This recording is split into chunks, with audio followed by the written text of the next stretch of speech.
Discuss करने जा रहे हैं current electricity exercise 5B question number 367।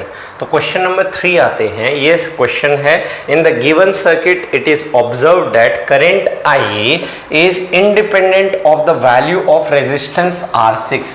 इसके रेजिस्टेंस पे डिपेंड नहीं कर रहा, then the resistance values must satisfy. ये हमें व्हीटस्टोन ब्रिज जैसा दिखाई दे रहा है, तो यहाँ पे इसके रेजिस्टेंस पे डिपेंड नहीं कर रहा, मतलब ये रेजिस्टेंस हटाया जा सकता है। ये रेजिस्टेंस हटाएंगे कब? जब ये बैलेंस्ड व्हीटस्टोन ब्रिज हो जाए, that is R3 bye R1 मेरा निकल के आ जाए R4 डिवाइडेड बाय क्या लिख दिया जाए R2।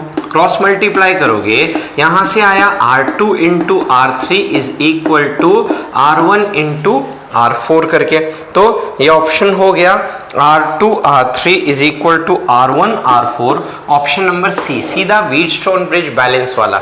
इसमें आपको कोई न्यूमेरिकल कैलकुलेशन इक्वेशन नहीं दिखा। 6 पे बात करने लिखा है 100 वाट बल्ब B1 का वाटेज कितना है? स्पेसिफाइड पावर है 100 वाट एंड 260 वाट बल्ब, और ये B2 का गिवन है 60 वाट और इसका भी कितना दिया हुआ है? Specified power 60 watt are connected to a 250 volt source as shown. Now W1 W2 W3 are the output powers, consume power B1 B2 B3 bulbs के, देन कौन सा कंज्यूम पावर ज्यादा होगा? तो सबसे पहले अगर मैं बात करूं यहाँ पे क्वेश्चन नंबर 6 में, जो मुझे यहाँ पे ये पावर दिया हुआ है, सबका स्पेसिफाइड वोल्टेज 220 वोल्ट कांस्टेंट मान के चल लेते हैं, तो यहाँ पे क्या लिख सकते हैं? P is equal to specified power is equal to specified voltage का square into divided by R लिख सकता हूँ। तो यहाँ पे सबका रेजिस्टेंस अगर मैं बोलूँ, R1 बल्ब का रेजिस्टेंस कितना हो जाएगा? R1 बल्ब का रेजिस्टेंस हो जाएगा specified power same divided by, है ना, specified voltage same divided by उसका स्पेसिफाइड पावर, दैट इज 100। उसी तरह से R2 बल्ब का रेजिस्टेंस हो जाएगा सिमिलर वे में VS स्क्वायर डिवाइडेड बाय 60, और यही आपका R3 बल्ब का रेजिस्टेंस हो जाएगा। अब कंज्यूम पावर किसका ज्यादा होगा इसकी बात की जाए, तो यहाँ पे कंज्यूम पावर की मैं बात करूं तो यहाँ पे मैं क्या बोल सकता हूँ? लेट्स से P3 में कितना पावर कंज्यूम होगा, ठीक है, दैट इज W3। तो इसके अक्रॉस मुझे क्या पता है? वोल्टेज पता है, कितना? 250 डिवाइडेड बाय इसका रेजिस्टेंस कितना है? W3, है ना, इसके करस्पॉन्डिंग ये रहा आपका R3।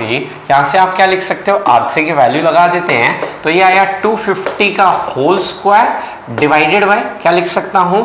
ये बन के आया VS स्क्वायर इंटू यहां पे पड़ा हुआ है 60, ये आया मेरा P3 ना। लेट्स से वाटेज जो आपका थर्ड बल्ब ने कंज्यूम किया, उसी तरह से मैं आता हूं फर्स्ट बल्ब और सेकंड बल्ब ने कितना कंज्यूम किया, तो इन दोनों के अक्रॉस मिला के आपका कितना आया है? 250 निकल के आया है। तो लेट्स से यहां से जो करंट गया होगा ना, तो ये रेजिस्टेंस R1, ये रेजिस्टेंस R2 मैं ऐसे बोल सकता हूं, और यही रेजिस्टेंस R2 इसके अक्रॉस भी रहेगा ना, दोनों के अक्रॉस रेजिस्टेंस क्या रहेगा? आपका सेम रहेगा, ठीक है। इस दोनों का हमने निकाला R2 R3 का, और ये रहा आपका 250 वोल्ट का। अब यहाँ पे क्या कह सकते हो? यहाँ पे अगर इसके अक्रॉस कितना कंज्यूम हुआ ये अगर आप निकालना चाहो, तो लेट्स से यहाँ पे जो करंट I गया होगा उतना ही करंट I इसमें गया होगा, ठीक है। तो फर्स्ट और सेकंड में कितना पावर कंज्यूम हुआ? P1 दैट इज W1 निकालना हो तो आप क्या लिख दोगे? आप लिख दोगे I स्क्वायर इंटू क्या लिख दोगे? R1। और उसी तरह से यहाँ पे P2 अगर बोलना हो, that is wattage across second bulb, ये निकल के आ जाएगा I स्क्वायर इंटू R2। मैं P1 P2 कंपेयर कर सकता हूँ, यहाँ से देखूँ R1 और R2 में, तो इसका डिनोमिनेटर कम है, मतलब इसका वैल्यू क्या होगा? यहाँ पे ये जितना कम होगा, है ना, ये वैल्यू ज्यादा है तो ये रेजिस्टेंस कम होगा, तो R1 R2 से छोटा और R2 R3 बड़ा, ठीक है। तो यहाँ पे जो पावर है P1 P2 में अगर कंपेयर करना हो, यहाँ रेजिस्टेंस के डायरेक्टली प्रोपोर्शनल है, तो P1 जो होगा दैट इज वॉटेज 1, है ना, जो 1 होगा वो 2 से क्या होगा? छोटा होगा, ठीक है, और बराबर नहीं होंगे, ये तो देखने में समझ आता है। तो वॉटेज 1 जो है वो वॉटेज 2 से छोटा होगा, तो या तो ऑप्शन नंबर सी या डी। अब बराबर है नहीं है वो दिखाना है मुझे, ठीक है। तो मैं यहाँ देख लेता हूँ क्या दोनों में सेम करंट फ्लो करेगा मेरा ना, क्या जितना करंट इसमें फ्लो किया उतना करंट जरूरी है कि नीचे फ्लो करे। तो यहाँ पे हम बोल सकते हैं इसमें जो करंट फ्लो किया होगा, अगर इसी को आप लिखना चाहो इसको आप लिख सकते हो I स्क्वायर इंटू ये क्या है R2।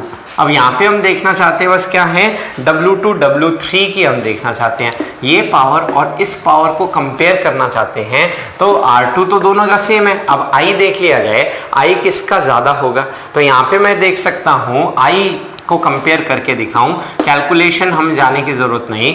तो यहाँ पे क्या बोल सकते हो, यहाँ पे ऊपर रेजिस्टेंस ज्यादा हो गया R1 प्लस R2, तो ऊपर रेजिस्टेंस ज्यादा हो गया तो ऊपर का करंट क्या हो जाएगा कम, है ना, और करंट के डायरेक्टली प्रोपोर्शनल है तो इसका करंट ज्यादा होगा तो इसका वॉटेज भी क्या होगा ज्यादा होगा।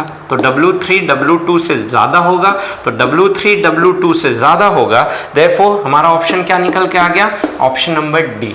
आप वो मैथमेटिकल पार्ट में ना जाके बस बेसिक I स्क्वायर से देखोगे तो I इसका ज्यादा है नीचे, क्योंकि यहाँ पे कम रेजिस्टेंस है, यहाँ ज्यादा रेजिस्टेंस है। कम रेजिस्टेंस है मतलब ज्यादा फ्लो करेगा, ज्यादा करंट इसमें फ्लो करेगा इसके कंपैरिजन में, तो यहाँ वोल्टेज ज्यादा कंज्यूम होगा।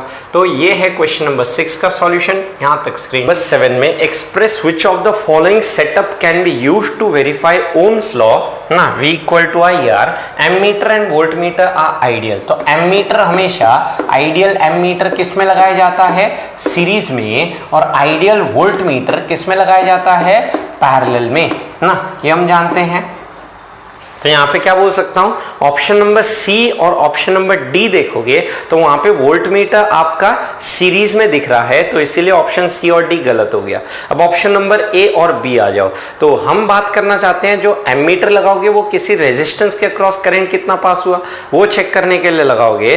तो यहाँ पे जो हमने लगाया है फर्स्ट ऑप्शन में वहां बैटरी के सामने लगा दिया। तो यहाँ पे option number A option B में अगर मैं देखूं तो ऑप्शन नंबर जो बी आपको दिखाई दे रहा है उसमें आपने एमीटर जो लगाया है वो उस वेरिएबल रेजिस्टेंस के अक्रॉस लगाया है, और वोल्ट मीटर जो लगाया है वो उस रेजिस्टेंस के आपने क्या लगा दिया है, पैरेलल लगा दिया है। मतलब अगर डायग्राम दिखाएं तो ये जो है ये बाकी सभी में से करेक्ट रिलेशन हो जाएगा। यहाँ पे हम क्या बात करना चाहते हैं, ओम्स लॉ वेरीफाई करना है। ओम्स लॉ वेरीफाई करने का मतलब V equal to IR relation को सेटिस्फाई करना है। तो यहाँ पे क्या है, ये आपका वेरिएबल रेजिस्टेंस ना, तो ये रेजिस्टेंस अगर वैरी करेगा तो इसके अक्रॉस करंट वैरी करेगा, तो यहाँ से वो करंट आ जाएगा, और ये करंट वेरिएशन के वजह से यहाँ पे करंट है ना जो डिवाइड होगा आपका जाके, तो यहाँ पे क्या कह सकता हूँ, इसके अक्रॉस पोटेंशियल हम मेजर कर पाएंगे, है ना, कितना वैरी करेगा। और ये देख पाएंगे कि जैसे जैसे आपका रेजिस्टेंस लेट्स से चेंज कर रहा है उसी हिसाब से आपका करंट और पोटेंशियल का जो रेशियो होगा वो फिक्स बना रहे, ठीक है। तो पोटेंशियल भी डबल हो जाएगा, करंट भी डबल हो जाएगा, ताकि रेजिस्टेंस कांस्टेंट बना रहे। तो उसको देखते हुए हमने इसका आंसर क्या कह दिया, बी ऑप्शन। तो ये है आपका लेट्स से एक्सरसाइज 5B के क्वेश्चन नंबर 5, 6 और 7 के सॉल्यूशन। यहाँ सब्सक्राइब कीजिए आयोटा इंस्टीट्यूट चैनल को और प्रेस कीजिए बेल आइकन को ताकि आपको मिल सके हमारा लेटेस्ट वीडियो सबसे पहले, और ये बिल्कुल फ्री है।